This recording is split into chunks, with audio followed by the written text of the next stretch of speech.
ओम शांति। सितारा सितंबर 2025 के बाबा के मधुर महावाक्य। बाबा कहते, मीठे बच्चे, याद से सत्व प्रधान बनने के साथ साथ पढ़ाई से कमाई जमा करनी है। पढ़ाई के समय बुद्धि इधर उधर ना भागे।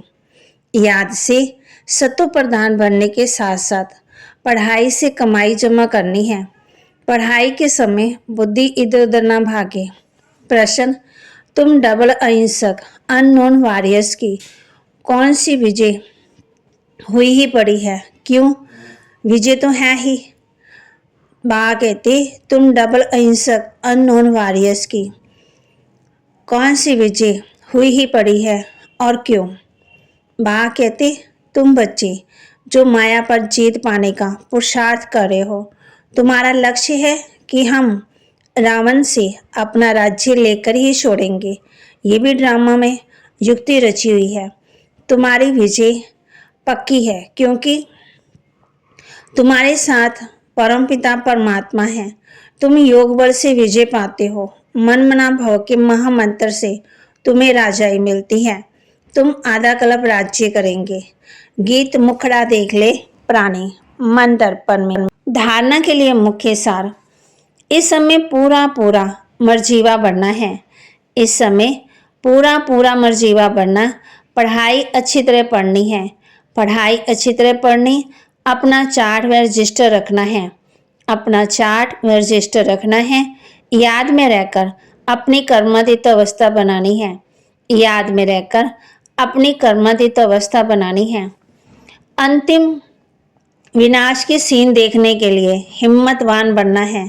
अंतिम विनाश की सीन देखने के लिए हिम्मतवान बनना है। मैं आत्मा हूँ, इस अभ्यास से शरीर का भान टूटता जाए। मैं आत्मा हूँ, इस अभ्यास से शरीर का भान टूटता जाए। वरदान, देह का भान त्याग कर। देह का भान त्याग कर निक्रोधी बनने वाले निर्माण चित्त भव। देह का भान त्याग कर निक्रोधी बनने वाले निर्माण चित्त भव।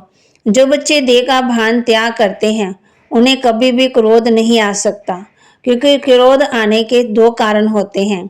एक, जब कोई झूठी बात कहता है, और दूसरा जब कोई गिलानी करता है। ये दो बातें क्रोध को जन्म देती है।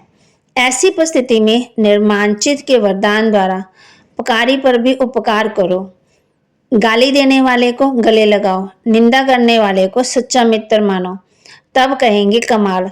जब ऐसा परिवर्तन दिखाओ तब विश्व के आगे प्रसिद्ध होंगे। स्लोगन, मौज का अनुभव करने के लिए। मौज का अनुभव करने के लिए माया की अधीनता को छोड़ स्वतंत्र बनो। मौज का अनुभव करने के लिए माया की अधीनता को छोड़ स्वतंत्र बनो। अव्यक्त इशारे, अब लगन की अग्नि को प्रज्वलित कर योग को ज्वाला रूप बनाओ। अभी ज्वालामुखी बन आश्रय संस्कार, आश्रय स्वभाव सब कुछ भस्म करो। जैसे देवियों के यादगार में दिखाते हैं कि ज्वाला से असुरों का संहार किया। असुर कोई व्यक्ति नहीं, लेकिन आश्रय शक्तियों को खत्म किया। ये अभी आपकी ज्वाला रूप स्थिति का यादगार है। अब ऐसी योग की ज्वाला प्रज्वलित करो जिसमें ये कलयुगी संसार जलकर भस्म हो जाए। तो बाबा के महावाक्य को लाइक करें, शेयर करें, सब्सक्राइब करें और अपने जीवन में जरूर धारण करें। ध्यान में रखना है, हम आत्मा हैं, बाप से सुन रहे हैं। ये तो कभी होता ही नहीं है, ना सतयुग में ना कलयुग में होता, सिर्फ एक ही बार संगम पर होता। तुम अपने को आत्मा समझते हो। हमारा बाप इस समय टीचर है, क्योंकि पढ़ाते हैं, दोनों काम करने पड़ते हैं। आत्मा पढ़ती है शिव बाबा से, ये भी योग है और पढ़ाई हो जाती। पढ़ती आत्मा, पढ़ाते परमात्मा है। इसमें और ही ज़्यादा फायदा है, जबकि तुम सम्मुख हो। बहुत बच्चे अच्छी रीति याद में रहेंगे, कर्मातीत अवस्था में पहुंचेंगे तो वह भी जैसे पवित्रता की ताकत मिलती है। तुम जानती हो शिव बाबा हमको पढ़ाते हैं। तो बाबा कहते, एक आंख में शांति धाम, एक आंख में जीवन मुक्ति धाम। इन आंखों की बात नहीं है, आत्मा का तीसरा नेत्र है ना। अभी आत्मा सुन रही है, जब शरीर छोड़ेंगे तो आत्मा में ये संस्कार होंगे। अभी तुम बाप से योग लगाते हो, सज्जू से लेकर तुम योगी थे।